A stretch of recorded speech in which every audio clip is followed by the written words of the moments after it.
Ouais. Bon, bah, c'est parti. Donc, ça a été un peu compliqué parce que je prends que des bus ou des trains en fin de compte. Donc, j'arrive dans 2600 bornes, un truc comme ça. Je me suis aussi débrouillé pour faire que des trajets de nuit. Donc, le jour, normalement, je dors dans des hôtels. Alors là, le premier, c'est dans le sud, là, je vais à Toulouse, et puis après, ce sera en Espagne. Donc, je ne sais toujours pas si j'arriverai à passer Gibraltar de nuit, mais ce serait un peu bête de foirer le truc pour ça, donc on verra. Ensuite, je fais Toulouse, Barcelone, Valence, Murcia, Séville, Algeciras, et ensuite Algeciras, Tanger. Donc bon, après Tanger, on verra. J'ai pas réussi à trouver trop d'infos, je verrai sur place. Donc voilà. J'espère bien me débrouiller, puis on se retrouve à voir la date. Ciao. Allô Antoine, c'est Pierre. C'est pour te dire que j'ai bien mis le cap. Et ça fait 4 jours qu'on est sur la mer. Là, on s'est arrêté dans un port de pêcheurs du Nil, qui est assez incroyable, hyper belle. Je pensais pas qu'elles étaient aussi grandes et aussi vallonnées en fait. C'est fou, c'est vraiment fou. Et c'est vert, c'est un vert incroyable. Il y a plein de murets en pierre, des anciens murets en pierre qui dans toutes ces petites montagnes. Et c'est assez beau parce qu'en fait, il y a énormément de chèvres et les 3/4 sont sauvages. Elles ont été amenées et aujourd'hui on vit plus du tourisme que des chèvres, alors on les laisse comme ça vagabonder. Je t'appelle parce que on est allé en partant, en quittant la côte grecque, en avançant, 2 jours plus tard, on est passé à côté du Nil, où on voyait les espèces de colonnes dessus blanches. Et on a vu un bateau qui en transportait une d'ailleurs. Alors on l'a suivi, et là on s'est retrouvé sur une île éolienne. Apparemment sur cette île, et on l'a éprouvé à perte et fracas, il y a un vent assez terrible la nuit et constant. Du coup, je te passe les détails d'être réveillé par des houles incroyables. En plus, il y avait des super tankers qui mouillaient pas loin. On s'est réveillé avec des houles de fou, des vagues de 3 à 4 mètres. On a dû partir, plier bagages à 2h du mat. C'était une mer déchaînée. Enfin, on s'est battu pendant 8 heures, mais on a réussi. Et ce qui était fou sur cette île, c'est qu'ils l'ont complètement démolie, déformée. Il y avait que des chèvres qui habitaient là, parce que les hommes ont dû partir. Et il y avait construit des éoliennes. Il y en avait une quinzaine, c'était incroyable, et des trucs énormes. Et là, en fait, tu voyais que c'était on a parlé avec un des gars qui conduisait un camion, parce qu'on a mouillé, pas loin. Et il y a une mini-ville construite même dessus, il s'arrête pas, de jour comme de nuit, quoi. Ça arrive, et il construit ses éoliennes. Et ça m'a rappelé cette scène dans Jason et les Argonautes, quand Hercule pique un bout du trésor sur une île, il fallait surtout rien prendre. Il y a une espèce de géant bronze comme ça qui se déplace et qui souffle et qui leur souffle dessus et qui marche dans l'eau pour essayer de les abattre. Et j'ai vraiment eu cette sensation quand j'ai vu cette île, parce qu'elle est énorme et ces éoliennes la rendent minuscule, quoi. Et là-dedans, t'avais des murets qui montraient qu'il y avait eu de la vie il y a longtemps, et plein de chèvres, c'est sauvage. Et le mec il m'expliquait que lui, c'était l'un des premiers arrivés, qu'ils avaient été bluffés par ça, et que même lui, ça lui avait fait un peu bizarre de créer des routes et de ravaler cette île magnifique pour la cause de l'énergie verte. Enfin, c'est assez fou de voir ces colonnes avant qu'elles soient réhabilitées, avant qu'elles soient construites et finies en éolienne. C'est assez beau de voir ces tours blanches immaculées qui font plusieurs mètres de haut. C'est hyper beau. Donc voilà, écoute, je suis toujours sur la route. Normalement, ça devrait bien se passer. Là, on devrait plus avoir ce genre d'accident, enfin du moins j'espère. Voilà, écoute, je t'embrasse et puis je te dis à très vite. Ouais, Pierre, c'est Antoine. Bon, deuxième message, je viens de quitter Toulouse. Il doit être minuit 15. Et je sais pas, j'ai demandé au chauffeur, apparemment on devrait être à Barcelone vers 6h du mat. Je repensais à un truc en me levant là, tout à l'heure.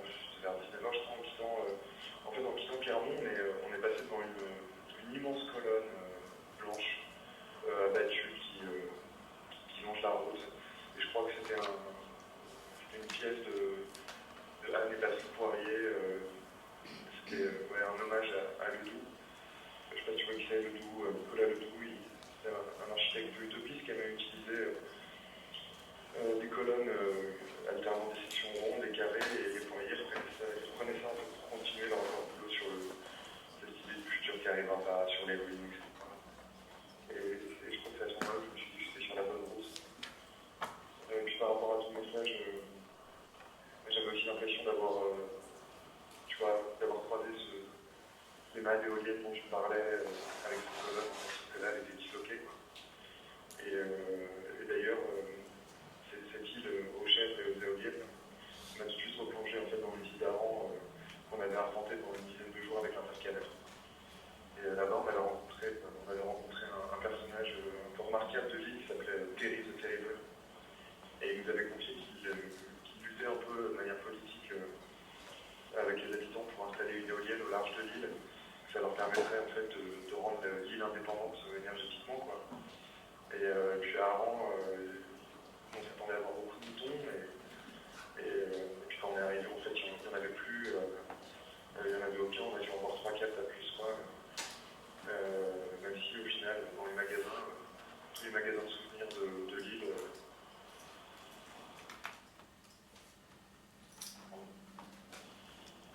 donc voilà, et puis les voyages de nuit, bon, c'est pas évident, tout le monde dort, et je crois que je fais un peu chier les gens avec mon PC, mes coups de fil. Mais il faut absolument que je fasse aussi, juste après ça, un skate avec un architecte, il est architecte de formation, et il est marocain, il vit à Paris maintenant, et il bosse sur l'obsolescence des territoires, et en particulier sur les villes coloniales au Maroc qui sont abandonnées, certaines villes en tout cas. Donc voilà, je vais l'appeler dans pas longtemps, je vais au courant de comment c'est la conversation. Qui peut donner des bonnes infos. En tout cas, écoute, je suis pressé d'avoir tes nouveaux messages, et puis bon courage pour la navigation. Embrassez ensemble, soyez doux, et puis je te rappelle demain. Bisous.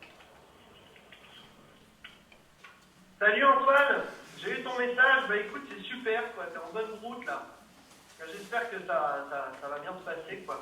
Et si tu passes par l'Espagne, ça va être mortel là, parce que je me souviens que tu m'avais parlé d'une espèce de kilomètres et de kilomètres d'hectares remplis de serre à tomates ou je sais pas trop quoi. Ça va être incroyable si tu as la chance de voir ça.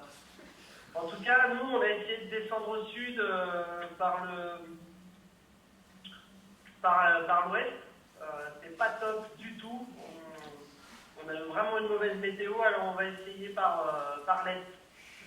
Donc on a une est plein pot, quoi, direction Turquie.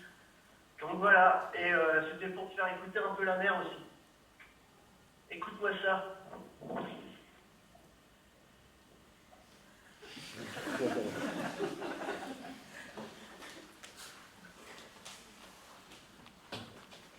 Mon micro de téléphone n'est pas très performant.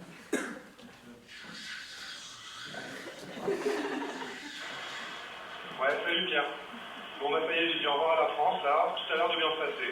J'ai un peu quand même l'impression de traverser une espèce d'immense tunnel à peine éclairé, quoi, mais bon.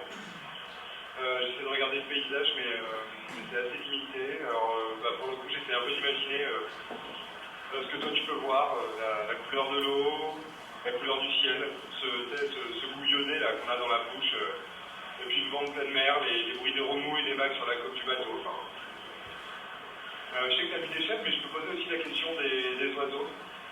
Et j'aimerais bien te faire écouter mon vinyle d'enregistrement d'oiseaux méditerranéens, voir si tu en reconnais certains, quoi. De mon côté, c'est toujours le même bruit, là, celui-ci, là, je suis dans un minibus, là, c'est un peu plus bruyant, mais bon, ça passe, quoi.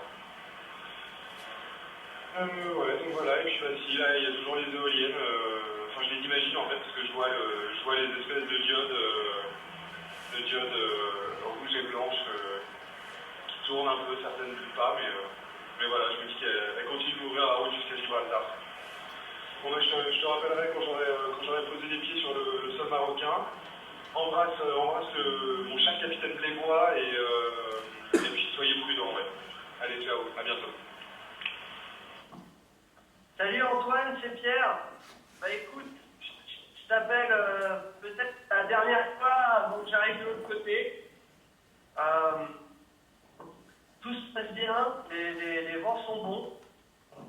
C'était très bizarre hier parce qu'on s'est fait doubler par 3 hélicoptères qui allaient en direction d'Athènes. On avait un bateau militaire au loin.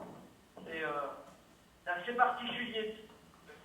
Ce sera sans doute d'ailleurs les derniers éléments qu'on verra. Là, on part vraiment en pleine mer et je pense pas qu'on croise autre chose. J'aurai sans doute plus de réseau pour pouvoir t'appeler. Donc voilà. Là, je me dirige vers une île déserte volcanique sur laquelle on va essayer de mouiller.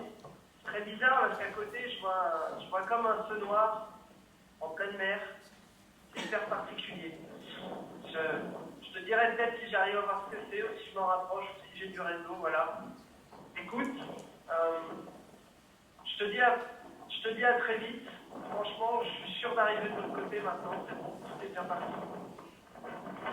Je sais juste pas si je pourrais te rappeler avant de bouger terre. Voilà.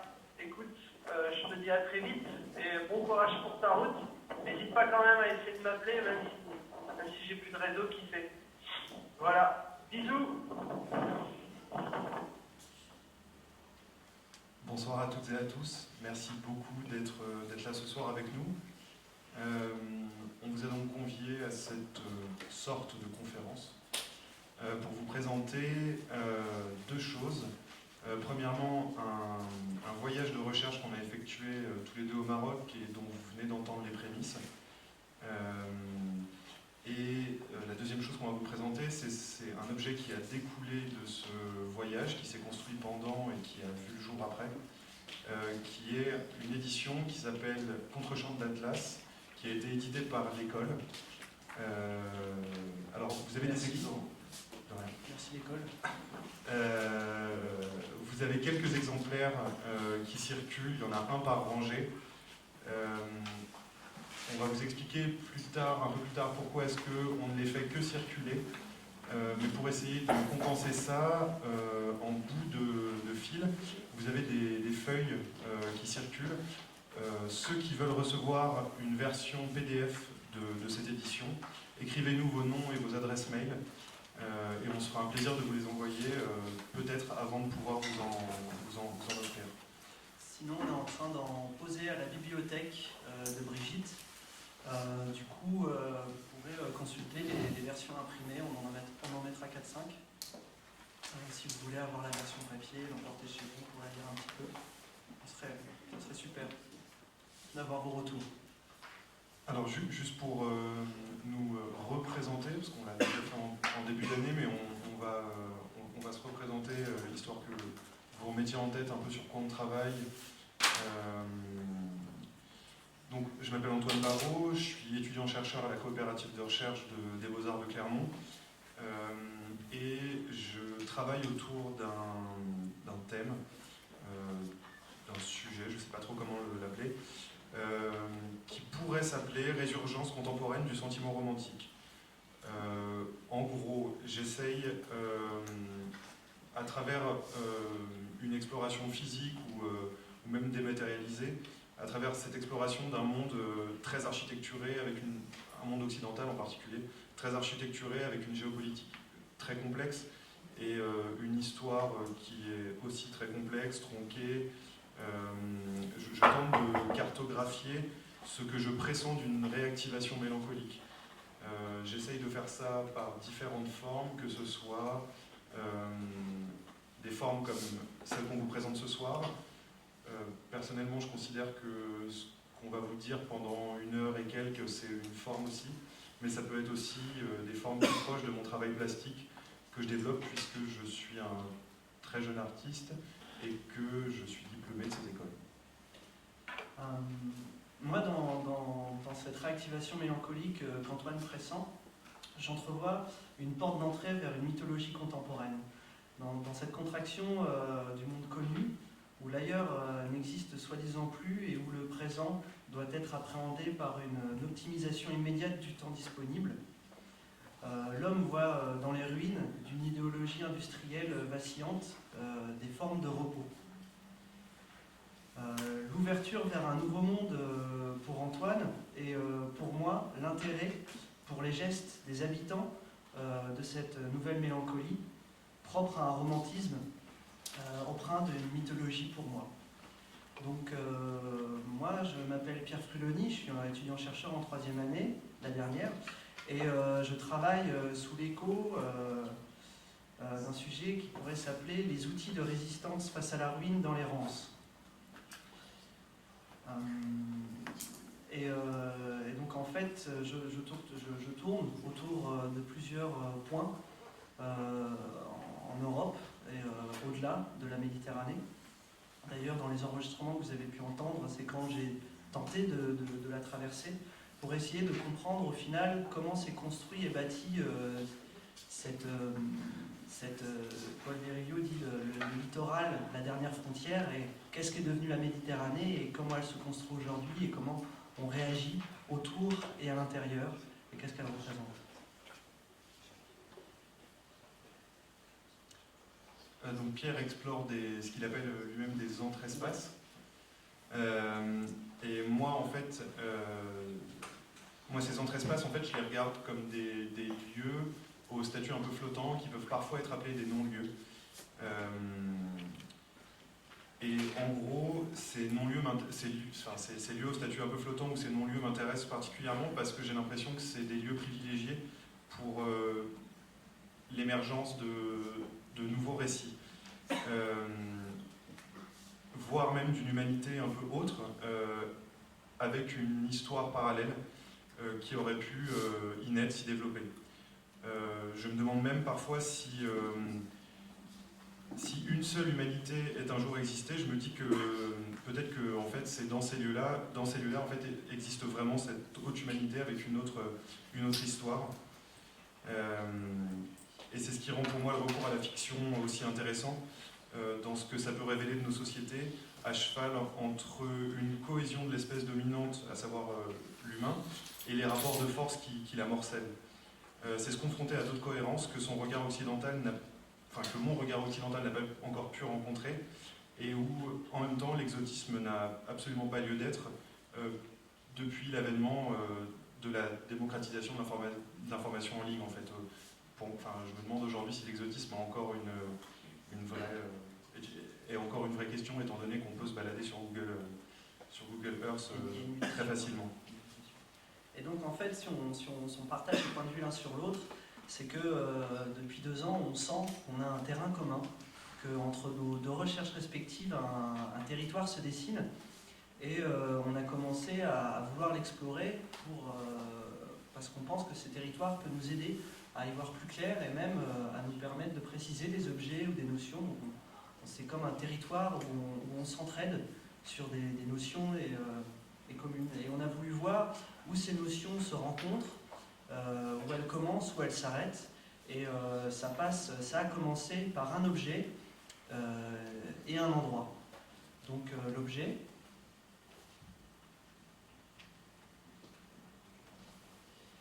c'est la rose de Jéricho.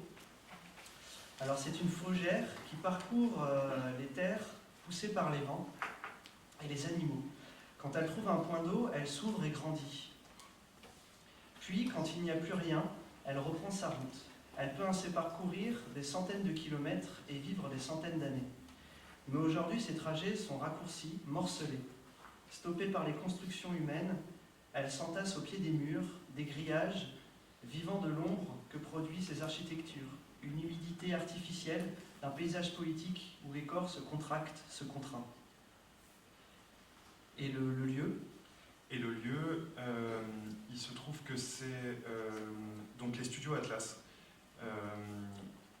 Alors assez simplement, parce qu'on va en parler plus en détail après, mais les studios Atlas, c'est des studios de cinéma qui sont donc au Maroc et qui sont coincés entre des collines à l'allure assez désertique et qui sont en fait la fin de la barrière du Haut-Atlas. Donc coincés entre ces dunes et les abords de la ville de Ouarzazate. C'est des studios dans lesquels ont été tournés une 40aine de films et quelques séries plus ou moins connues. Il y a un peu tout. Il y a des choses très, très spécifiques au Maroc et il y a des épisodes de Game of Thrones qui ont été tournés là-bas. D'autres films un peu plus retentissants. Et donc l'idée c'était alors pour se rendre compte de ces territoires communs, c'était peut-être, à l'image de cette rose de Jéricho, essayer de parcourir l'espace jusqu'à arriver à ces studios pour éprouver ce que l'on pressentait. L'idée d'une plateforme où on pouvait observer un monde rabattu, contracté sur lui-même, où se joue l'histoire de l'homme depuis qu'il sait écrire, donc des temples égyptiens jusqu'aux avions de chasse en carton-pâte.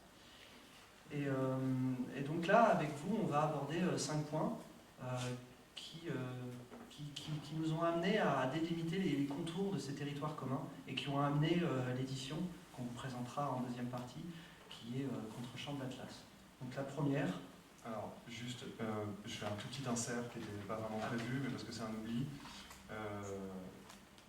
En fait, on sait aussi, il y a une autre chose sur laquelle on s'est beaucoup retrouvé, c'est un auteur dont on va vous lire pas mal de choses, qui s'appelle Paul Virilio. C'est quelqu'un vraiment qui est au milieu pour nous de recherche et qui nous intéresse beaucoup. Et je voudrais juste signaler que si ce livre existe, c'est parce qu'il y a un geste qui est fait dedans dont on va vous parler après. Mais ce soir, enfin, au premier rang, il y a la présence d'une dame qui s'appelle Sylvia Duché, qu'on remercie énormément d'être là. Elle nous a permis de finaliser vraiment cet objet et on l'invitera à monter sur scène tout à l'heure et elle vous expliquera. Oui.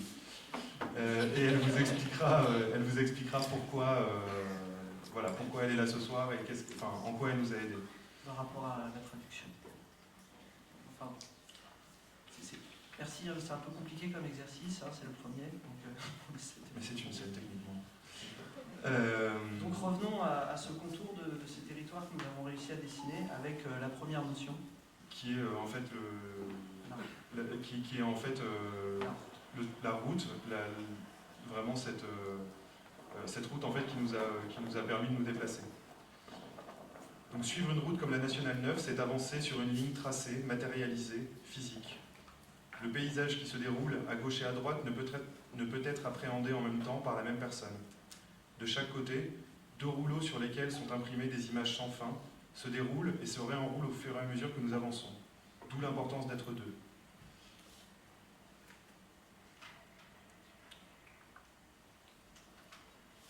Un horizon étendu est l'image de la liberté. L'œil y trouve de l'espace pour vagabonder, se répandre à son gré dans l'immensité des horizons et se perdre dans la diversité des objets qui s'offrent d'eux-mêmes à ses observations. Ces larges perspectives indéterminées sont aussi agréables à l'imagination que les spéculations sur l'éternité ou sur l'infini le sont à l'entendement.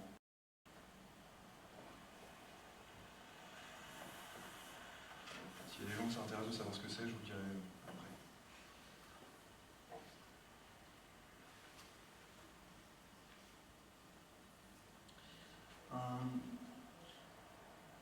La route.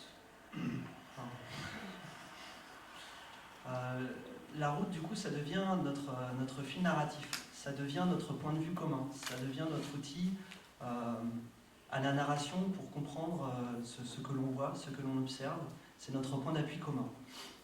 Antoine conduit et est à droite, et lui, il est concentré sur la route. Moi, j'ai pas le permis, du coup, ça a été un homme très fort de conduire autant. Et moi, on va dire que j'ai plutôt mon regard qui s'étend au loin. Et en final, on n'arrête pas dans nos conversations moi je lui raconte ce que je voyais au loin et lui me racontait ce qu'il voyait auprès.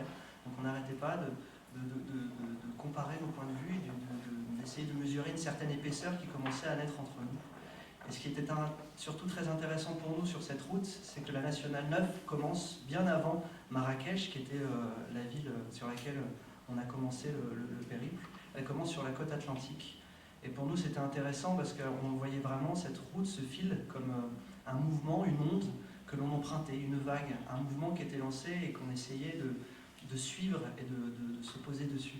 D'ailleurs, j'aimerais vous lire un passage de Gilles Deleuze pour parler sur cette question-là. Si ça va mal dans la pensée d'aujourd'hui, c'est parce que sous les noms du modernisme, il y a un retour aux abstractions. On retrouve le problème des origines, tout ça.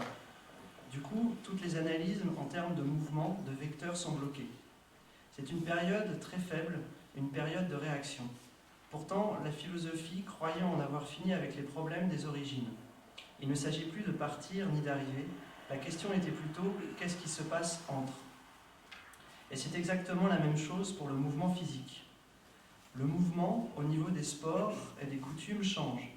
On a vécu longtemps sur une conception énergétique du mouvement, il y a un point d'appui, ou bien on est une source de mouvement, courir, lancer le poids, etc.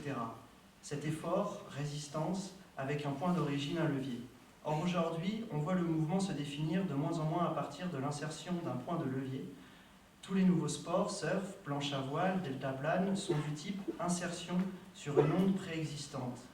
Ce n'est plus une origine comme un point de départ, c'est une manière de mise en orbite. Comment se faire accepter dans le mouvement d'une grande vague, d'une colonne d'air ascendante, arriver entre, au lieu d'être origine d'un effort, c'est fondamental. Donc en fait, nous, un peu pour se faire accepter par ce mouvement, on a mis de l'essence dans la voiture. Ça a été aussi simple que ça. Et donc on a emprunté cette sorte de vague en fait, qui nous a poussés. Et une fois qu'on était embranché sur cette route, assez vite, on a été entre guillemets confronté, mais on est arrivé au devant de cette deuxième notion importante pour nous et assez constitutive du récit qu'on a écrit, qui est une montagne. À flanc de montagne, la linéarité de la route se perd et le chapelet de virage commence. La rapidité de notre progression diminue, en même temps que la dangerosité du chemin augmente. La montagne se livre différemment de la route, de manière plus lente, plus respectueuse. L'horizon est maintenant à portée de main, et c'est sûrement aussi ce qui nous fait ralentir, comme pour faire attention à cette nouvelle distance que nous avons avec cette ligne impalpable, avant qu'elle ne se rééloigne une fois au sommet et que s'amorce la descente. Nous nous arrêtons parfois, car dans ce chaos géologique, des hommes balisent la route. Soit ils la construisent, en taillant dedans comme on dessine dans une motte de beurre, soit ils y vendent des pierres et des roches rares ou factices.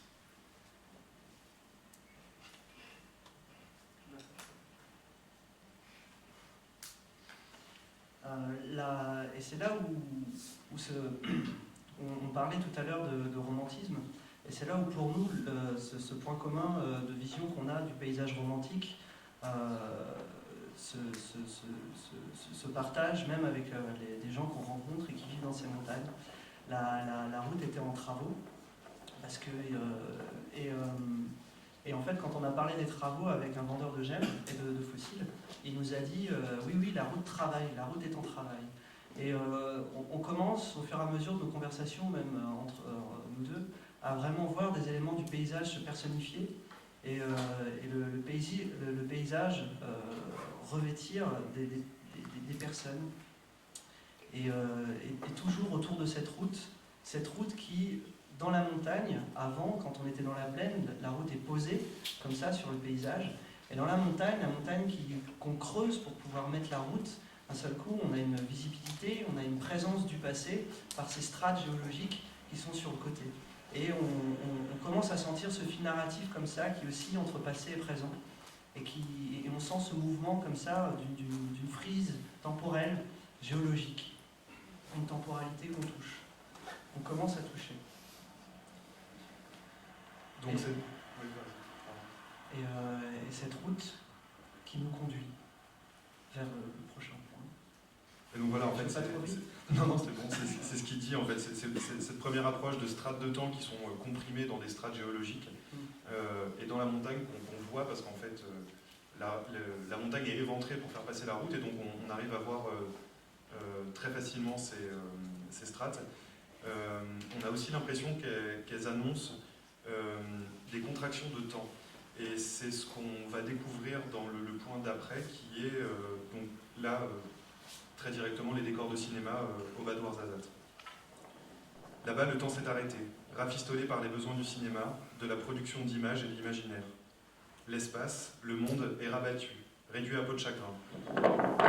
Les studios Atlas regroupent côte à côte des décors aux allures d'Égypte antique, de Palestine biblique, de Mésopotamie, de Tibet des premiers Dalai Lama, un château du Moyen-Âge au loin, mais aussi un avion de chasse et des Ferrari en carton-pâte. Une période historique, un pays, un peuple ou une ville est simplifiée, à un intérieur d'architecture, à un bâtiment ou à une rue. En somme, c'est autant de cadres préconçus et déjà fictionnalisés, avant même l'arrivée des équipes de tournage, qui vont illustrer sur pellicule une histoire qui se joue dans l'histoire. On parlait de Paul Virilio, je vais vous lire un tout petit extrait d'un livre qui s'appelle Ville Panique. Il dit « Désormais, il n'y a plus d'avant, plus d'après, seulement le pendant. Le continuum d'espace-temps s'est figé dans l'immobilité cadavérique d'une sorte d'éternel présent, ou plutôt dans l'éternelle présentation d'un voyage sans déplacement, d'un trajet sur place, où l'aller et le retour ont perdu leur sens giratoire pour coexister, coïncider dans un maintenant dépourvu d'ici. » Donc là, ces studios, quand on approche, ils sont donc à la fin de la chaîne du Haut-Atlas. Le plat revient, la plaine revient, et on voit vraiment comme ça ces décors qui sont contractés sur 20 hectares. Donc, comme le disait Antoine, il y a eu, parce que j'ai regardé plus de 80 films qui se sont faits là-bas. Et donc nous, on a vu là-bas, vraiment là, on rentre dans un paysage, le paysage romantique, où le paysage entier devient une narration. Et ça nous a fait repenser à ces décors de cinéma, à cette question de comment est arrivée l'écriture, en somme. Et j'aime beaucoup l'idée de Godard dans le scénario du film Passion, au fond, quand il dit que l'écriture, au début, c'était pour quantifier. Quantifier les marchandises, les échanges entre les hommes. Et plus loin, il écrit que l'arrivée du scénario, en fait, dans le cinéma, est arrivée bien après l'expérimentation des Lumières, et puis après avec Méliès, où d'un seul coup, c'est parce que ça coûte de l'argent, et donc du coup, au début, une femme qui doit s'habiller en homme, on achète des vêtements, et puis il faut louer une voiture, parce qu'en fait, elle doit rejoindre un policier, donc il faut acheter un costume, et c'est au fur et à mesure de cette écriture du comptable que le scénario est arrivé. Et au final, ces décors, ils ont une très grande métaphore justement de par le scénario, puisqu'au final, c'est écrit, et une fois que c'est écrit, on construit le décor, et le décor qui est sur place ne dépasse pas le cadre de la caméra. C'est-à-dire qu'on pose la caméra et elle devient indéboulonnable. Et au final, l'accident tombe, on ne peut pas décider de bouger la caméra, non, tout est contraint. On est dans une pensée qui est contrainte à elle-même, et au final, l'imprévu, l'envie de bouger la caméra, l'envie du hors-champ ne peut pas être assouvie et n'existe pas, entre guillemets. Et ce qui était aussi assez riche, et qui nous a encore plus perdu, on va dire, dans ce rapport au paysage du réel et de la fiction, et on s'est vraiment perdu, vraiment de plus en plus, où au final, réel et fiction n'avaient plus du tout lieu d'être, parce que tu peux rentrer visiter en tant que touriste, et là, tu as justement les guides qui ont une manière de parler qui est juste incroyable, et donc tu rentres là-dedans et puis ils te parlent justement, tiens, ben voilà, nous sommes dans le marché juif, et puis ils te racontent comment fonctionnaient les hauts fourneaux, ils te racontent voilà, les étables où étaient les vendeurs, etc. Et puis ils montrent une fontaine, et d'ailleurs dans cette fontaine, Moïse s'est lavé les mains, et plus tard, Jésus est passé lui aussi se laver, et tout s'enchevêtre comme ça d'une manière où d'un seul coup, à aucun moment, il ne va vraiment citer ce lieu comme un endroit du cinéma, comme un endroit où on fabrique de l'image. Mais voilà, ils en parlent comme des lieux où ce qu'ils décrivent c'est passé en fait, et c'est quelque chose qu'on décrit évidemment dans le livre. On avait commencé l'écriture un tout petit peu en amont, mais je crois que c'est vraiment à partir de ce moment-là où on se met à écrire, tous les deux en particulier, séparément, mais souvent à des moments assez similaires. Donc le travail vraiment d'écriture commence à être important pour nous à ce moment-là.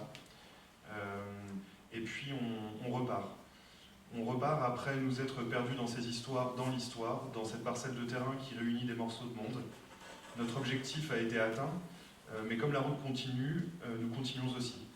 Nous laissons derrière nous Aziz et Anas, deux personnages importants pour nous, dans leur petit fast-food. Alors fast, c'est une signification particulière au Maroc. C'est pas comme chez nous, enfin c'est pas fast comme chez nous, mais c'est pour le côté un peu un peu anecdotique de la chose. Donc c'était un petit fast-food qui continue en fait de préparer les meilleures brochettes de kefta du monde. Donc on les laisse derrière nous et on leur a posé avant de partir, on leur a posé la question de qu'est-ce que c'était que les berbères. Ils nous expliquent que berbère ça vient du mot français barbare et que pour eux ça désigne un peuple nomade, aujourd'hui sédentarisé pour la plupart, puisqu'ils n'ont plus la possibilité de franchir les frontières qu'ils franchissaient avant, et qui s'appellent les Amazirs. On leur promet de revenir à notre tour, et on laisse pas mal de questions en suspens. Donc on repart, les rouleaux de paysage se remettent en marche, on avance avec un peu plus d'aisance. On sait qu'au loin, il y a Zagora, une ville adossée à la Palmeraie de la vallée de Dra, le plus long fleuve du Maroc. On apprend qu'il naît dans la chaîne du Haut-Atlas que nous avons traversée, et on se plaît à croire que sa source est une petite cascade qu'on avait aperçue entre Marrakech et Ouarzazate, au plus haut des montagnes.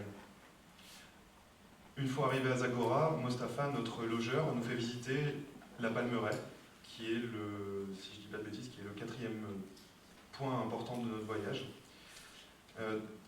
On découvre une sorte de ville en ruine perdue au milieu des palmiers. Lui, il y a grandi et il nous parle de ce que nous ne pouvons pas voir, la vie qui y régnait avant que les habitants ne la désertent pour vivre le long de la route.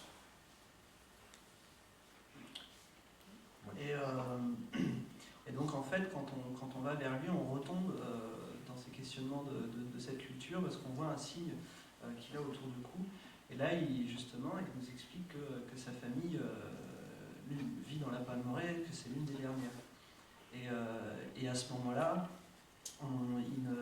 c'est la première fois qu'un acteur qu'on rencontre nous éloigne de cette route. Et on traverse le Dra et on va comme ça c'est vraiment très labyrinthique, c'est incroyable et c'est tout fait en pisé, donc la terre qui est redressée pour faire des murs, pour faire les maisons. Et on se rend compte vraiment du coup que la route, de par ce qu'ils nous racontent, les habitants qui ont quitté la Palmeraie pour vivre de l'autre côté du Dra, sur la route, avec lui, on parle vraiment de la route comme ce vecteur économique et social grandissant et véritablement important. Et à l'intérieur de cette Palmeraie, on sent comme une présence d'une ville invisible, puisque les murs des pisés qui séparent les parcelles se mélangent aux murs des maisons, et tout est à moitié caché et en même temps visible. Et ça nous a fait penser à cet auteur qui s'appelle Italo Calvino, et qui a écrit le livre Les villes invisibles. Et on va vous lire un passage qui était pour nous ce que l'on ressentait, ce qu'on voyait quand on rencontrait, qu'on traversait ces maisons abandonnées. Ce qui rend Argy différente des autres villes, c'est qu'elle a de la terre à la place de l'air. Les rues sont complètement enterrées, les pièces des maisons sont pleines de fine argile jusqu'au plafond. Sur les escaliers se pose en négatif un autre escalier. Sur les toits présentent des couches de terrain rocheux en guise de ciel avec des nuages. Nous ne savons pas si les habitants parviennent à se déplacer dans la ville en élargissant les galeries creusées par les vers et les fissures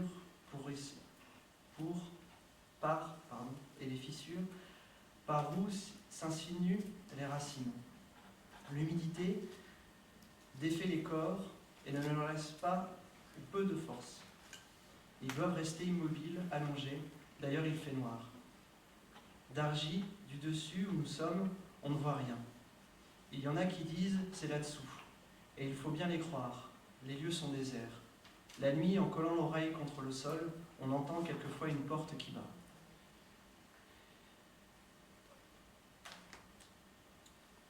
Et donc, on repart, on ressort de la Palmeraie. On connaît un peu plus cette culture qu'on rencontre au fur et à mesure.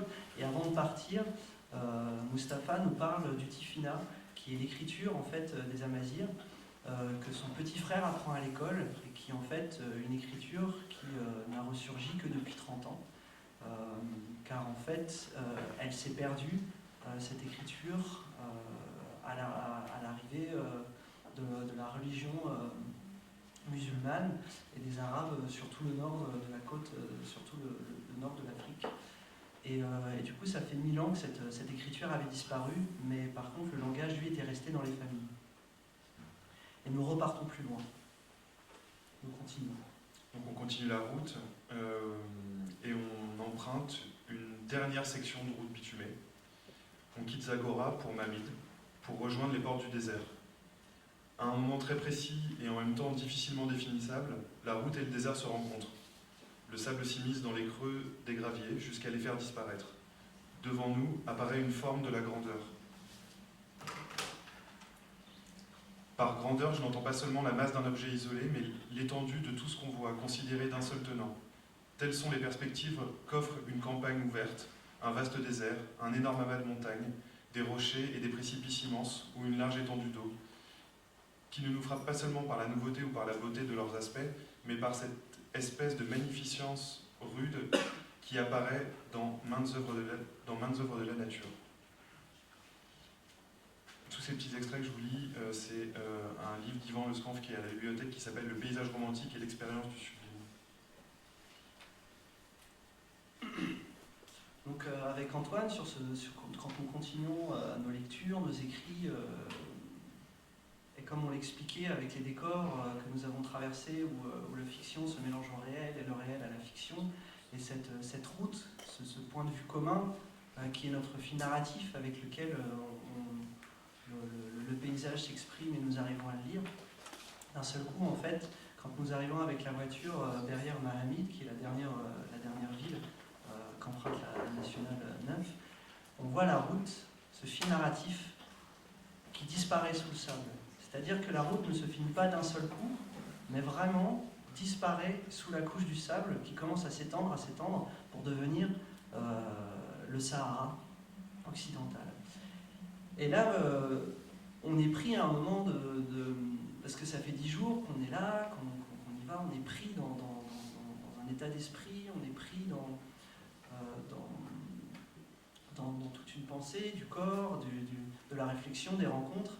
Et là, ça nous subjugue, et d'un seul coup, on se perd, parce qu'on ne s'attendait pas qu'elle disparaisse. On pensait qu'elle allait finir d'un seul coup, barrée ou d'une manière, mais pas qu'elle disparaisse, et qu'elle se fonde comme ça dans le paysage. Et là, je me ressouviens d'un texte de Paul Virilio dans l'esthétique de la disparition, et je me ressens un peu comme ce jeune enfant pycnoleptique qu'il décrit. Ce sont les enfants qui sont le plus souvent atteints, et la situation du jeune pycnoleptique ne tarde pas à devenir intenable. On veut le forcer à témoigner d'événements qu'il n'a pas vus. Bien qu'il se soit effectivement déroulé en sa présence, et comme il n'y parvient pas, on le traite d'attardé, on le convainc de dissimulation et de mensonge. Secrètement dérouté et angoissé par les exigences de ses proches, il doit, pour chercher l'information, enfreindre perpétuellement les limites de sa mémoire. Quand on place un bouquet sous les yeux du petit pycnoleptique et qu'on lui demande de le dessiner, il dessine non seulement le bouquet, mais aussi le personnage qui est censé l'avoir déposé dans le vase, et même le champ de fleurs où il est peut-être été cueilli. Habitude de récolter les séquences, de réajuster leurs contours pour rendre équivalent ce que l'on voit et ce qui ne peut avoir été vu, ce qu'on se rappelle et ce dont on ne peut évidemment pas se souvenir et qu'il faut inventer, recréer, pour donner de la vraisemblance, un discours. Plus tard, le jeune pycnoleptique sera lui-même porté à mettre au doute le savoir et le témoignage concordant de son entourage. Toute chose certaine lui deviendra suspecte et il aura tendance à croire que rien n'existe et que même s'il y a une existence, elle ne peut être représentée.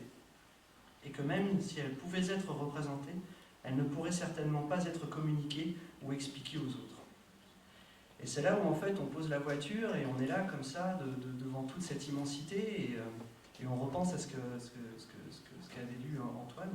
Et là on voit qu'en fait c'est possible de prendre des 4x4 et de partir dans le désert. Et c'est là où en fait la route qui se perd, qui devient immensité, en fin de compte, elle devient immensité, notre fil de narration devient immensité. On en parle avec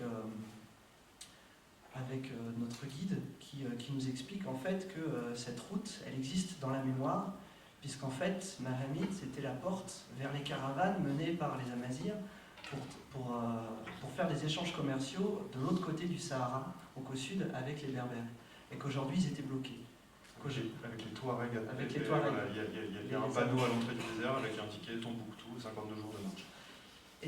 Et quand on s'est arrêté au plus loin qu'on pouvait, parce qu'on n'avait que 2 jours, quand on s'est arrêté au plus loin qu'on pouvait, on était comme ça sur la dune de Chigaga avec eux et on regardait au loin et on imaginait cette route qui aujourd'hui n'existe que dans la mémoire et qui ne peut plus être empruntée par les contextes géopolitiques de toutes ces richesses qui nous disaient tout ce qui est invisible et qui veulent ramener à la surface et qui est sous le désert et qui au final nous empêchent de pouvoir continuer à vivre comme on voulait. Et du coup, en fait, ces fils Amazirs, leurs pères, ont été les derniers à pouvoir parcourir cette route. Et au final, eux se sont attachés au paysage par une économie, par une contrainte, reconvertis en guides de ces territoires-là. Porteurs de cette mémoire, de cette route qui est une famille de mémoire. Donc on passe quoi, 24 heures dans le désert. Ouais. 48 heures plus. Oui, entre les deux. Enfin, c'était court, trop court. Mais voilà, en tout cas, les gens qui nous ont accueillis à la fois au bord du désert et dans le désert, encore une fois, c'était tous des gens qui avaient des liens avec cette culture amazigh et qui nous parlaient plus de ça que d'une hypothétique identité marocaine, comme on peut entendre la question d'identité française aujourd'hui remise à toutes les sauces. Non, eux, ils nous parlaient d'amazigh, en fait, de berbère. Et que c'était une identité qui était aussi transfrontalière, dans le sens où les berbères sont présents dans tous les pays du Maghreb. Donc on passe ces 24-40 heures dans le désert, et puis il est temps, hélas, de rembobiner tout ce fil narratif qu'on a déroulé de Marrakech jusqu'à Mahamid, enfin jusqu'au désert même, parce que le temps nous est compté et qu'on a un avion à prendre pour le retour à Marrakech. Mais comme on avait promis qu'on s'arrêterait sur le retour à Ouarzazate pour retrouver cette personne Aziz, enfin ces deux personnes, Aziz et Anas, qui tenaient un tout petit fast-food, en fait on fait la route d'une traite jusqu'à Ouarzazate. Et au retour, on parle à Aziz de tout ce qu'on a vu, de la Palmeraie, de Mostapha et voilà, de cette histoire du désert et de ces nomades qui maintenant servent de guide touristique dans les limites des frontières imposées par le Maroc et l'Algérie, qui est un peu plus au sud. Et donc on continue de le questionner un peu sur cette identité amazigh. On se rend assez vite compte que l'identité amazigh, c'est au-delà d'un peuple, c'est aussi, en fait c'est un ensemble, c'est la terre, la langue, les populations et même l'activité économique fait partie de leur culture, cette activité d'échange et de caravane. Et puis on lui parle aussi de ces textes qu'on a écrits à peu près toutes les étapes de notre voyage. Et on lui parle parce qu'il savait qu'on était artiste et qu'on travaillait sur la recherche et territoire. Et lui-même qui du coup est acteur, parce qu'à Ouarzazate tout le monde est possiblement acteur, donc tout le monde connaît le milieu du cinéma, le milieu des arts, etc. Et on dit, mais tu penses qu'on pourrait traduire ces textes qu'on a écrits, ce contour du territoire qu'on a dessiné avec de nos recherches avec Antoine? Et il dit, mais bien sûr, mais ça serait hyper intéressant et ça pourrait vous permettre de créer un outil qui permettrait de pouvoir aller plus en avant vers rencontrer cette culture, parce que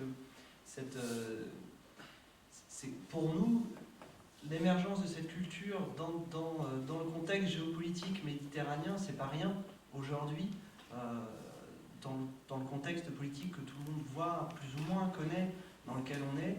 Et bien là, il y a quelque chose qui surgit, il y a une culture qui revient et qui a emmené petit peu par le nouveau roi et les Amazirs. Voilà, parce que c'est des gens qui sont très fiers de cette culture et donc ils nous expliquent, et c'est là où on se dit qu'en fait c'est possible, qu'ils nous expliquent qu'il y a des universitaires qui étudient cette langue qui est complètement, enfin en tout cas cette écriture qui a complètement disparu, ou presque, et qu'il y a beaucoup d'associations en fait au Maroc, en Algérie, je crois même en Tunisie, de gens qui se réunissent pour faire survivre cette culture. Et donc on retourne à Marrakech, on y reste quelques jours. Et on se dit comment on va faire, quoi. Comment on va faire, voilà, il ne se passe pas grand chose à Marrakech. Plus c'est touristique, moins il se passe de choses en fait, on s'est rendu compte de ça aussi un peu. Et puis on rentre en France, et donc voilà, on reprend nos textes, enfin je ne vais pas dire qu'on les corrige, mais comme dirait Christophe Fiat, on les toilette. Mais c'est assez juste, même, de rien. Et puis voilà, et puis on commence à revenir sur cette idée de le faire traduire en Tifina, donc qui est le nom de l'alphabet du langage amazigh. Voilà, donc qui ressemble à ça. Et donc, ayant habité un peu moi, sur ce qu'on appelle la butte de Clermont-Ferrand, je me souvenais avoir vu qu'il y a un endroit où on fait de la traduction. Et en fait, j'y vais, je passe la porte et je rencontre donc Sylvia Duché qui gère cette agence, tu l'as créée même, je crois. Tu as créé ton agence. Et donc voilà, qui s'appelle Melting Trad. Et j'arrive en lui demandant si elle pense que c'est possible. Elle me dit qu'a priori non. Parce que c'est une langue qui n'est pas utilisée, mais elle me dit voilà, tous mes traducteurs de langue arabe sont en ce moment dans leur pays respectif en vacances, et donc elle décide d'en contacter un qui lui répond qu'il va essayer. Et donc, pour parler un peu de cette question de la traduction, je voudrais l'inviter à venir sur scène. On l'applaudit parce que c'est grâce à elle.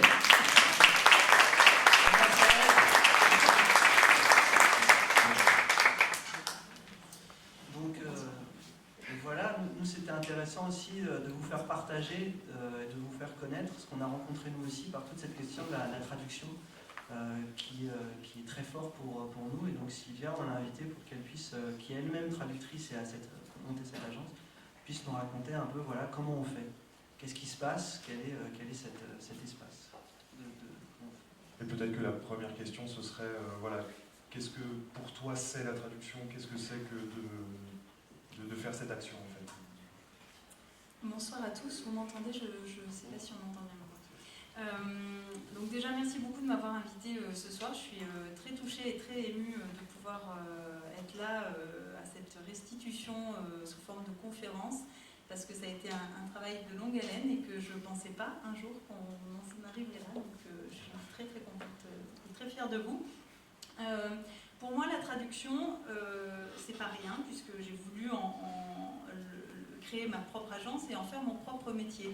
Donc, la traduction, c'est une capacité à comprendre un texte, à comprendre un contexte, à tenir compte d'enjeux religieux, politiques, culturels, et à restituer ce qui a été dit dans une langue qui normalement doit être la langue, on va dire, maternelle du traducteur, puisqu'on restitue toujours mieux et on traduit mieux vers sa langue maternelle. Donc, il y a des nuances culturelles, il y a des jeux de mots qu'on va restituer beaucoup mieux vers sa langue maternelle. Donc, au lieu de me mettre à mon compte et me contenter de traduire dans les langues que je parle, je me suis positionnée en 50 langues. C'était un défi, mais je l'ai relevé il y a 10 ans, et 10 ans plus tard, je suis encore là. Et je me suis dit que les fois où j'étais moi-même en train de traduire, ça n'empêchait pas d'autres traducteurs de faire eux aussi de la traduction. Et donc, certains traduisent du français vers l'arabe, d'autres de l'arabe vers le français, et ainsi de suite pour toutes les autres langues. On ne traduit pas de la même manière selon les contextes. C'est-à-dire que si quelqu'un vient me voir avec une traduction ou un besoin d'un interprète, déjà, on ne sera pas du tout sur la même restitution. La traduction, c'est de l'écrit, l'interprétariat, c'est de l'oral. Si demain je devais traduire des sous-titres pour justement une vidéo quelconque, on ne va peut-être pas traduire de la même manière ce qui va être dit, si ça va être dit et lu, ou si ça va être ensuite doublé à l'oral. Donc, il faut à chaque fois tenir compte à la fois du texte source, c'est-à-dire le texte de départ, qu'est-ce qu'il a été dit, comment je le ressens, et le faire passer dans son propre filtre, puisque d'un traducteur à l'autre, tous les traducteurs ne traduiront pas de la même manière, n'auront pas fait la même recherche terminologique, ils n'ont pas tous le même background, ils n'ont pas la même expérience, ils n'ont pas tous les mêmes études, le même volume de mots traduits depuis des années. Et donc c'est ce qui fait aussi que la langue reste vivante au travers des traductions qu'on est capable de faire, et que depuis 10 ans, je m'épanouis et que les journées ne se ressemblent pas. 50 langues, c'est fabuleux. Je voyage depuis mon petit bureau dans Clermont-Ferrand. Et alors, cette idée de la traduction, moi, c'est ce qu'on se disait tout à l'heure avant de commencer, c'est que moi je vois, et en particulier dans la complexité du rapport à l'autre qu'on peut avoir en ce moment, peut-être en particulier en Occident, mais sûrement ailleurs, j'y vois aussi, je vois le traducteur comme un espèce de trait d'union entre des langues et en particulier entre des peuples. Oui, pour moi, le traducteur ne se contente pas de restituer à l'écrit ou à l'oral ce qui a été dit. C'est un pont, c'est un moyen d'échange, c'est tenir compte de réalités culturelles. C'est aussi pour ça qu'on traduit toujours vers sa langue maternelle, parce que la personne qui traduit vers sa langue maternelle connaît le vécu dans le pays et sait comment ça va être compris, donc elle le restitue beaucoup mieux. Et donc ce côté rendre accessible un texte par la traduction sans le dénaturer et en créer finalement un nouveau, puisque finalement il s'agit de rester fidèle au texte sans faire non plus du mot à mot. On n'est pas sur du Google Translate ou ainsi de suite, c'est bien ça. Donc c'est ce que je vous disais tout à l'heure, une histoire de filtre. Ce filtre-là, et c'est d'ailleurs pour ça que c'est un métier à part entière et qu'on fait des études, on ne s'improvise pas traducteur, il faut savoir rester fidèle tout en extrayant vraiment le message premier d'un texte, voilà l'essence du texte, pour rester à la fois fidèle et le retranscrire en le magnifiant dans un équivalent de la langue désirée ou voilà, cible. Tout à fait. Là, du coup, tu peux peut-être parler un peu du travail que Yassim a fait justement dans cette idée-là de cette langue qui n'a pas été écrite ni lue depuis 1000 ans et qui revient seulement depuis 30-40 ans. Alors déjà, c'est l'une des premières fois que je sollicite un traducteur hors France, puisqu'en fait tout mon réseau de traducteurs, 250 partout en France, est vraiment basé en France. Ils traduisent tous vers leur langue maternelle, mais pour autant, ils vivent en France. Et via mon traducteur arabe qui était justement en congé à cette période-là, là-bas, on a réussi à rentrer en contact avec une personne qui gardait un lien avec cette culture-là et qui avait lui-même du réseau pour pouvoir s'entourer de personnes pouvant l'aider et qui était suffisamment diplômé et d'un très bon niveau intellectuel et de connaissances, on va dire, littéraires, pour pouvoir traduire votre dossier en sachant qu'il s'est appuyé sur, bien sûr, des dictionnaires. On a différents outils et forums qui sont à notre disposition. Mais ce que j'ai trouvé vraiment très touchant et qui a vraiment rajouté beaucoup d'émotions à ce dossier, c'est qu'il m'a livré, et que j'ai voulu aussi vous le transmettre, qu'il s'était entouré de sa grand-mère et de sa mère, il s'était adossé à leur connaissance, à leur expérience, à leur vécu, à tout ce qu'on avait pu leur restituer à elles aussi tout au long de leur enfance, pour trouver le mot juste à chaque fois. C'est-à-dire qu'au-delà d'une traduction, c'est un vrai travail d'archéologue, entre guillemets, excusez-moi la comparaison, mais il est allé creuser dans l'histoire de cette culture, de cette langue, de ce passé, pour restituer au mieux ce que vous disiez, en tenant compte aussi de votre démarche, parce que c'est important quand on s'est rencontrés. Vous avez surgi dans mon bureau et je me suis dit, oula, quel projet fabuleux, mais dis donc, je ne veux pas vous dire non parce que je n'ai pas fait encore la recherche, mais du coup, pourquoi pas, et puis ça m'intéresse, et puis à Clermont-Ferrand, depuis Clermont, ce serait fabuleux de trouver une solution, ce serait extraordinaire. Et du coup, j'ai moi aussi été suffisamment piquée et attirée par votre démarche pour pouvoir bien la comprendre et bien la restituer aussi à vos traducteurs, pour lui montrer l'impact de sa traduction, les enjeux et votre démarche, parce que c'est pas donné à tout le monde de comprendre la démarche d'artiste. Et puis en plus, l'édition, elle était en train de naître au fur et à mesure. On ne savait pas encore à quoi elle ressemblerait exactement, on ne savait pas comment vous alliez mettre en page. Tout ça aussi, c'était important. J'avais besoin de vous rencontrer. Donc j'ai rencontré d'abord Antoine, ensuite Pierre. Vous en avez parlé entre vous. Moi, ça m'a permis aussi de comprendre quel objet vous vouliez faire et pourquoi cette mise en page. Est-ce qu'elle avait son importance? Est-ce que le traducteur devait en tenir compte ou pas, lui aussi, pour comprendre que tantôt c'était Pierre qui parlait, tantôt c'était Antoine. Et je suis même allée jusqu'à vous demander de m'envoyer le BAT du français pour être sûre de bien m'imprégner de ce que vous vouliez dire et de la manière dont vous vouliez le dire pour le restituer au mieux.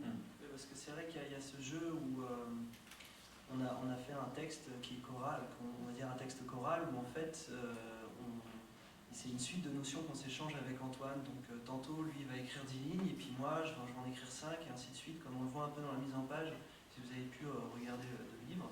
Voilà, Antoine il a un peu aligné à gauche et moi je suis légèrement aligné à droite. Et c'est vrai que ça complexifiait, ça rajoutait une couche, puisque les textes s'entrechoquent, les notions se tordent.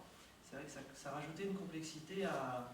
Tu nous parlais de réel au final, parce que le traducteur en fait ça passe à travers lui, il essaie de comprendre notre narration, on va dire, et d'un seul coup, lui, il va en créer une autre qui vient tout à côté et qui émerge aussi cet à côté parce que il y a la langue, l'écriture se réapproprie aussi cette narration qu'on avait écrite pour la faire ressurgir dans sa narration de cette langue et de cette écriture. Donc il y a vraiment quelque chose d'autre, il y a toute une reprise comme ça, il y a quelque chose qui se passe et qui se réinvente. Et c'est ce que tu nous expliquais. Et c'est d'autant plus enrichissant qu'on sait que le travail final n'est pas le travail porté d'une seule personne, mais finalement de toute une équipe, aussi bien déjà vous, dans votre capacité à bien m'expliquer ce que vous attendiez, moi, à être capable de le retransmettre aussi, et surtout lui, ce travail d'équipe, avec sa maman et sa grand-mère, je trouve que c'est une richesse, quoi. C'est un travail enrichi qu'ils ont été capables de restituer, un travail original qui n'est pas donné à tout le monde, c'est difficile, il y a passé du temps, il a fait beaucoup de recherches, il s'est posé beaucoup de questions sur certains termes parce qu'on pouvait vraiment les traduire de différentes manières selon la perception. Il est allé aussi creuser dans vos parcours respectifs pour comprendre d'où vous veniez et se mettre au mieux dans votre peau, parce que c'était important. Quand on a lancé la traduction, je vous ai dit, donnez-moi le maximum d'informations que vous pourriez me transmettre. Je sais qu'on ne les traduira pas, vos sites respectifs, mais le fait de me donner une adresse de vos sites, il ira lui-même rechercher l'information, s'imprégner de ce que vous êtes, de ce qu'il ressent quand... c'est important, c'est un tout. Et d'ailleurs, ce même traducteur ne retraduirait peut-être pas exactement pareil dans 6 mois ou dans 1 an, avec pourtant sa maman et sa grand-mère, parce que le filtre peut évoluer, on peut s'adapter aussi à un contexte différent. Bien sûr, et oui, le contexte est aussi hyper important. Tu parlais justement du fait qu'il a eu besoin d'aller contacter sa mère et sa grand-mère pour certains termes. Ça me fait juste penser à, pas l'écueil, mais il y a une chose, en fait, il y a une barrière qui est infranchissable dans ce langage, c'est certains termes, étant donné que c'est une langue c'est une écriture qui a disparu et qui a arrêté d'évoluer il y a 1000 ans, il y a des termes qui sont absolument intraduisibles, et c'est les dernières choses qui restent dans ces textes écrits en français. Des choses par exemple comme téléphone portable, je crois même que bicyclette c'est pas traduisible, poteau électrique, voilà. Et ça, moi je trouvais que c'était aussi quelque chose de très touchant parce que ça révèle aussi vraiment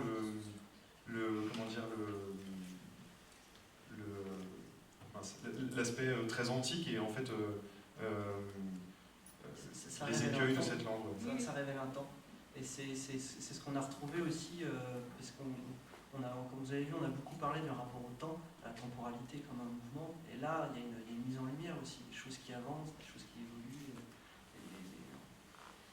Et voilà. Et c'est vrai qu'on parlait de politique. voilà, la traduction comme vraiment aujourd'hui quelque chose qui dans notre contexte géopolitique assez particulier, comme justement cette association que tu aides Oui, tout à fait. à traduire justement le récit de migrants pour pouvoir... C'est d'ailleurs, je pense que c'est pour ça aussi que d'une certaine manière j'ai été touchée par votre démarche. Déjà parce que je trouvais ça assez atypique et assez original. Donc je me suis dit ce serait vraiment fabuleux qu'à Clermont, depuis Clermont, on trouve une solution. Mais le fait de m'être positionnée en 50 langues, c'était volontaire. Je voulais répondre aux besoins des particuliers et des demandeurs d'asile. Et quand on couvre 50 langues, on a plus de chances d'être sollicité pour des demandeurs d'asile en langue, je sais pas, pachtou ou ourdou, qui sont des patois afghans et pakistanais, que quand on traduit des notices techniques pour des grands groupes internationaux. Et du coup, quand je dis 50 langues, j'en couvre bien plus maintenant à force, puisque ben voilà, ça fait partie des dialectes qui s'étoffent au fur et à mesure depuis 10 ans. Mais je reste sur 50 langues dans l'idée que c'est psychologiquement ces associations de demandeurs d'asile qui viennent donc en aide à ces personnes qui immigrent, débarquent pour certaines ici en Auvergne, et on l'a bien vu encore en novembre dernier et en novembre aussi 2015, des grandes vagues de migrants qui arrivent à Calais ou ailleurs et qui ensuite sont éclatés un peu partout dans plusieurs régions de France. Et on se retrouve sur le terrain, au quotidien, aux côtés d'intervenants sociaux, sur de l'interprétariat, sur de la traduction assermentée, c'est-à-dire de la traduction officielle de documents, soit de documents d'état civil, soit de récits de vie, des récits très violents, très durs à relire. Avec un vécu, mais du coup quand on rentre à la maison, on relativise beaucoup plus les petits problèmes du quotidien. Et voilà, le fait de se sentir utile et d'accomplir quelque chose au quotidien auprès de ces personnes qui, grâce à nous, peut-être pas qu'à nous, mais en tout cas on fait partie du maillon de cette chaîne-là, vont pouvoir faire une demande d'asile, elle sera accordée ou non, mais c'est vrai que ça me tenait énormément à cœur de pouvoir répondre à votre dossier, parce que même si ce n'était pas du tout dans la même démarche que l'asile, je trouvais que c'était abaisser des ponts, permettre, construire des ponts, et permettre, sous forme de ce carnet de voyage, de rendre un récit en remerciement à ces personnes qui vous ont accueillis, qui vous ont parlé de leur histoire et de leur passé, et également leur permettre d'aborder votre travail et de le comprendre pour celles qui ne parleraient pas le français, qui ne pourraient pas le relire. Et puis, l'écriture, cet alphabet est tellement intriguant. Ouais, intriguant, je crois que c'était extraordinaire d'imaginer pouvoir publier quelque chose dans cette langue. Si on la regarde de plus près, c'est fabuleux. C'est très compliqué de savoir d'où elle a émergé, cette écriture, et de combien de temps ces nomades sont là, mais pour eux, ça participait aussi à cette dystopie, parce que les Amazirs sont en l'an 2976. Donc c'était assez aussi complètement... on était dans un espèce de futur... on était encore dans un mâchage des temps, dans une remise en question aussi de la manière dont on compte le temps. Est-ce que vous avez des questions? J'avais juste une petite chose, en fait, j'avais prévu une petite surprise pour vous. Quand on s'est eu au téléphone vendredi pour faire le point, on s'est dit qu'on se voyait et que j'avais pas eu de nouvelles spécifiques du traducteur. Et en fait, c'est parce que j'attendais ce soir pour vous montrer une photo. Donc j'ai envoyé une édition à Jassim, qui l'a bien reçue et qui était très touchée, qui vous attend avec beaucoup d'impatience au Maroc, et qui souhaite vraiment vous rencontrer pour parler avec vous. Donc je voulais vous montrer cette photo.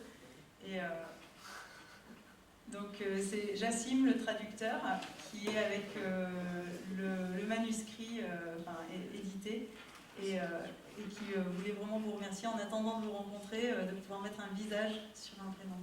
C'est notamment pour ça qu'en fait les éditions, on les fait circuler, on en a à la bibliothèque et qu'on vous envoie des PDF sous inscription de cette fille qui circule, car on va retourner au Maroc très prochainement, on a envoyé à des structures, c'est en train de se faire, et l'idée là-bas, c'est ce livre va nous permettre de créer un lien pour aller au plus loin dans cette rencontre et dans cette culture, et grâce à tout ça, de pouvoir continuer notre travail de recherche et avoir un regard sur comme on le disait tout à l'heure, l'émergence d'une culture à notre époque comme ça, dans ce contexte géopolitique autour de la Méditerranée. C'est un outil qui va nous aider vraiment à... Donc oui, c'est quelque chose qui est assez important pour nous, c'est que cette édition, elle revêt en fait deux statuts un peu différents, à savoir le premier qui est en fait de terminer un voyage, un travail, que ce soit dans l'écriture, nous, dans la traduction, etc. Voilà, c'est quelque chose qui clôt un peu un premier chapitre, mais qui tout de suite en ouvre un second, c'est-à-dire qu'en fait on a clairement l'intention d'y retourner et d'en diffuser là-bas en fait pour recueillir des retours. Et c'est pour ça qu'on ne le diffuse pas encore énormément en France, parce qu'on ne sait pas combien. Voilà, il y a 250 exemplaires qui ont été tirés. Il doit nous en rester à peu près 200 même pas après les envois aux autres écoles, etc. L'idée, c'est qu'on puisse, on a contacté des bibliothèques, des instituts de centres d'art, etc. Et c'est de continuer ce travail autour justement de ce travail de traduction, cette relation-là, et ainsi de suite. Merci beaucoup. Merci beaucoup, Sylvia. Merci à vous d'avoir fait revivre cette langue perdue, ou en tout cas qui tend à renaître. Voilà. On participe au mélange. Vous avez des questions, des observations Oui. Moi, je me demandais comment les mots intraduisibles avaient été contextualisés. Enfin, comment... Ils sont tels quels en fait. Mais tu dois avoir l'exemplaire et regarde, mais ils sont tels quels en fait. Ils sont simplement mis entre parenthèses et remis en français. Il y a vos noms aussi d'ailleurs qui sont intraduisibles. Ici, il a traduit Phonétiquement en fait. Phonétiquement. Parce que des fois on le voit. Voilà. Mais après, lui-même, vous pourrez lire dans le... Voilà, ils sont là. Antoine et Pierre. Vous pourrez lire aussi à l'intérieur de l'édition, on met un mail qu'il nous avait envoyé via Sylvia, où il explique aussi ce choix de ne pas avoir fait cette double traduction aussi avec l'arabe. Parce qu'ils auraient pu tout à fait... parce que c'est vrai que dans ces langues-là, il y a des mots que tu mets autant en français dans une conversation qu'en arabe ou que dans un autre patois. C'est assez incroyable d'ailleurs à écouter cet enchevêtrement. Nous, on a eu l'occasion chez Aziz, parce que du coup, chez Aziz, c'était vraiment la pépinière incroyable pour nous, parce qu'il y avait des croyants, des non-croyants, des berbères, des étudiants en cinéma, etc. Et c'est génial parce qu'ils nous parlent en français, puis en même temps en arabe, etc. Et puis c'était assez fou, parce que des fois, ils te parlent dans leur langue, en oubliant totalement que toi, tu la comprends pas du tout. Et c'est hyper touchant. Des fois, on se retrouvait comme ça au milieu des conversations, et ils te regardent et ils te demandent si t'acquiesces. Oui, sans doute, carrément. Et donc c'était assez... Et cette écriture, en fait, comme vous pouvez le voir sur... ça, c'était le code de Tishka.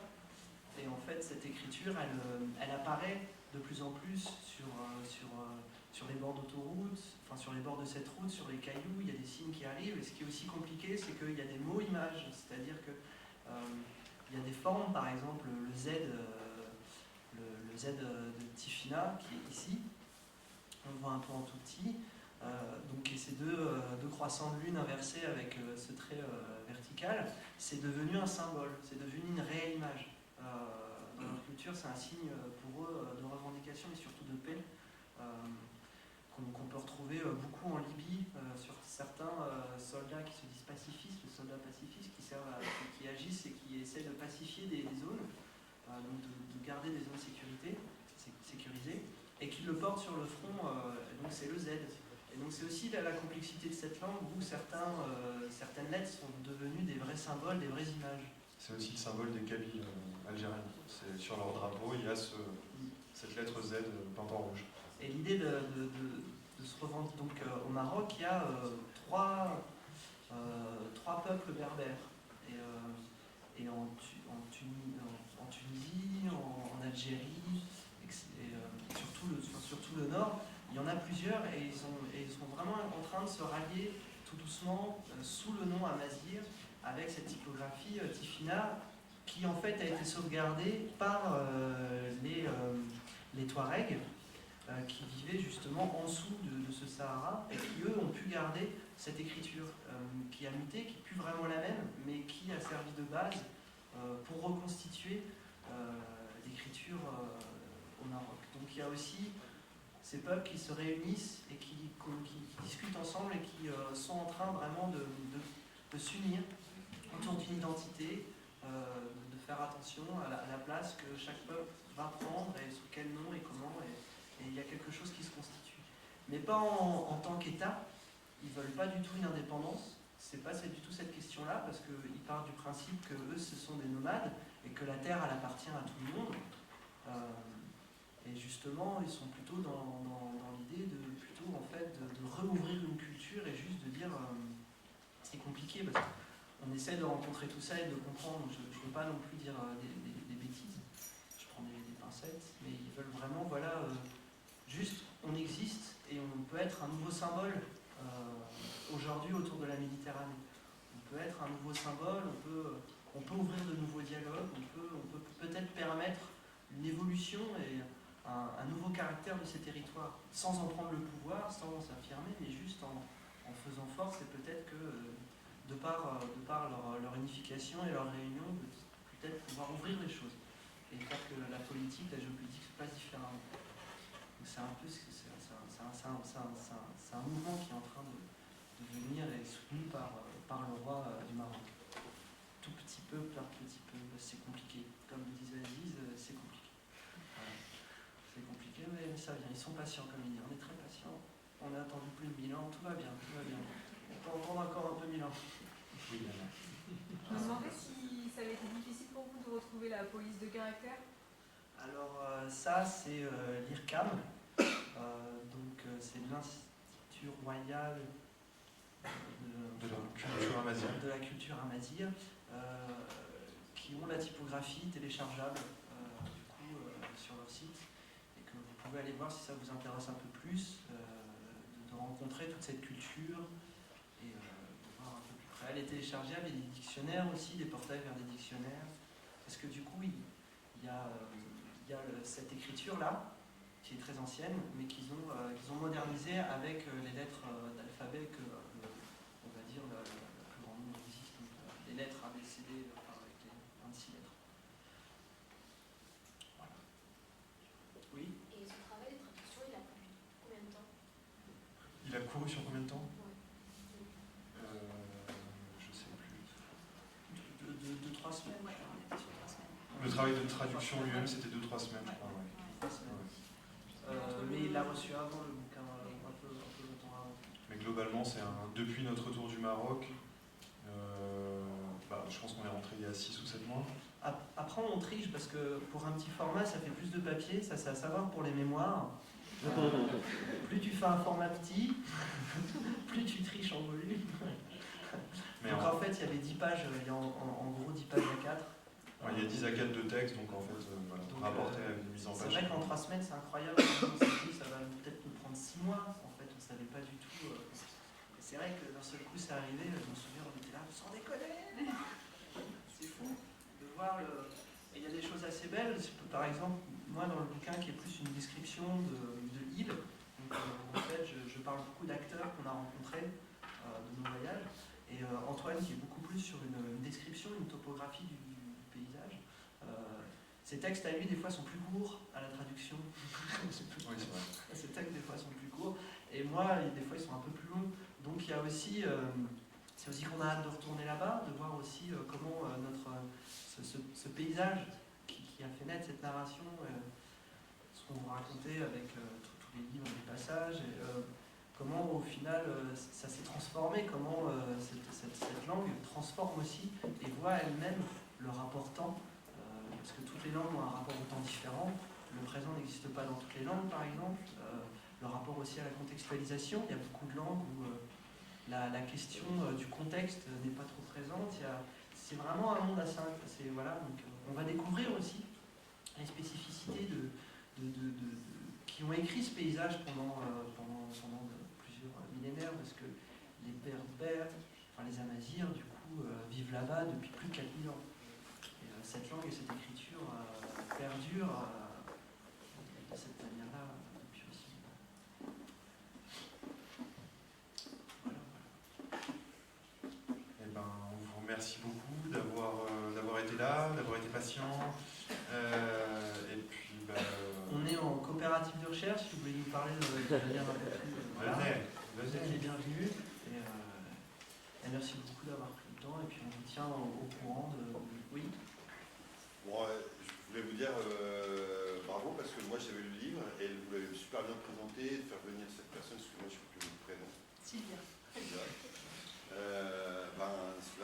Super initiative quoi. Et, franchement, merci Alice. Pardon, on a été à bonne école. Ouais.